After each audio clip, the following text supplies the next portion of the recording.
10 जवान और एक वाहन चालक 11 लोग शहीद हुए। छत्तीसगढ़ के लिए और देश के लिए बड़ी घटना है। नक्सलियों को किसी सूरत में छोड़ा नहीं जाएगा। छत्तीसगढ़ के दंतेवाड़ा में बुधवार को जो हमला हुआ उसमें 11 जवान शहीद हो गए। जिसने भी इस हमले की तस्वीरें देखी उसका कलेजा मुंह को आ गया। जिस गाड़ी पर नक्सलियों ने आईडी से ब्लास्ट किया, हमला किया, उसके परखच्चे उड़ गए। नक्सलियों ने डिस्ट्रिक्ट रिजर्व गार्ड फोर्स को लेकर जा रही गाड़ी पर अटैक किया था। ये सभी जवान एक एंटी नक्सल ऑपरेशन को अंजाम देकर वापस लौट रहे थे। लेकिन ये कोई पहली बार नहीं था, ये कोई पहला हमला नहीं था।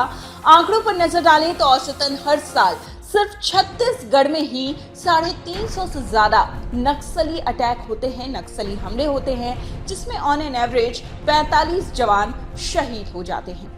इसी साल मार्च की बात करें तो लोकसभा में एक सवाल के जवाब में होम मिनिस्ट्री ने नक्सल अटैक को लेकर एक आंकड़े पेश किए, जिसके मुताबिक सिर्फ 2022 में ही राज्य में 305 नक्सली अटैक हुए, जिसमें 10 जवान शहीद हुए थे।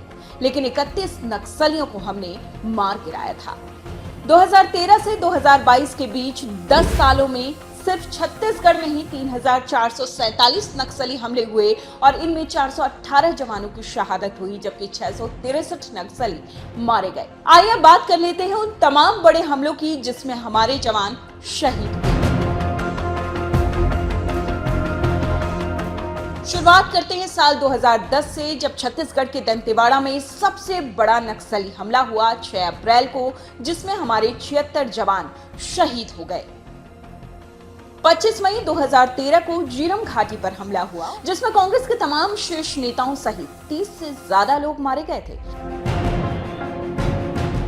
एक बार फिर से 11 मार्च 2014 को जीरम घाटी पर ही हमला हुआ, जिसमें 14 जवान शहीद हो गए।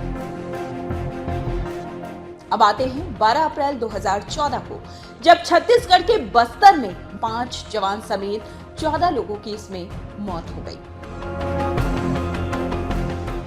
अप्रैल 2017 को हुए नक्सली हमले में 25 सीआरपीएफ के जवान शहीद हो गए थे।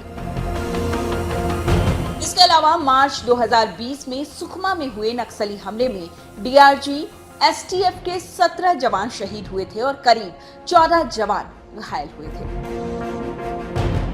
अप्रैल 2021 में छत्तीसगढ़ के बीजापुर और सुकमा बॉर्डर में हुए नक्सली हमले में 22 सुरक्षाकर्मी शहीद हुए, जबकि कई जवान घायल हुए।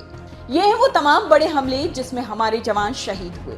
लेकिन छत्तीसगढ़ में नक्सलियों के खात्मे के लिए जो ऑपरेशंस चलाए जा रहे हैं उन पर सवाल उठने लगे हैं, क्योंकि इसका बजट अच्छा खासा है और रिजल्ट उसके मुताबिक नहीं आ रहा जो हम चाहते हैं, क्योंकि हर साल शहीद होने वाले हमारे जवानों की संख्या बढ़ती जा रही है, लेकिन नक्सली हमले रुक नहीं रहे।